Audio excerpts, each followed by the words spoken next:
In this video, I'm gonna teach you how to use the Bank of America digital card. It's a very quick and easy process, so make sure to follow along.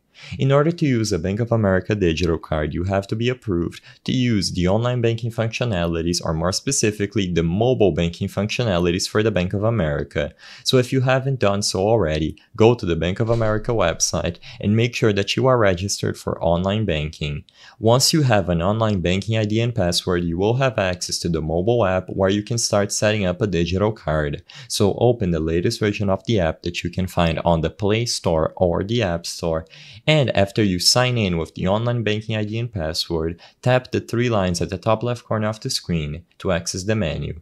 Inside of the menu, go into Manage Credit/Debit Cards, and you will see a list of all the cards attributed to your Bank of America account. If you do not see a card here, go to the nearest branch or call their customer support. All the cards should automatically be listed here.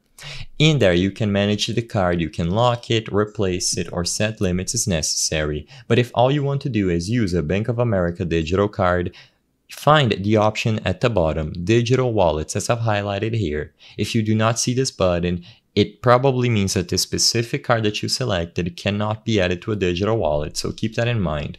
After you tap the digital wallet option under any card, you will see the wallets that you can link the card to. Usually this is going to be the Apple Pay wallet, PayPal, Google Pay wallet, or the Samsung wallet. Regardless of which option you pick, you simply have to agree to the terms and conditions and you will be redirected to the respective application or website.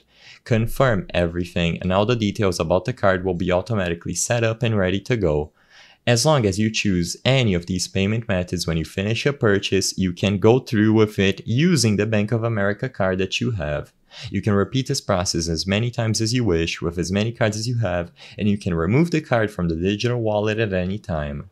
I hope I was able to help you on how to use a Bank of America digital card. If this video helped you, please be sure to leave a like and subscribe for more quick and easy tips. Thank you for watching.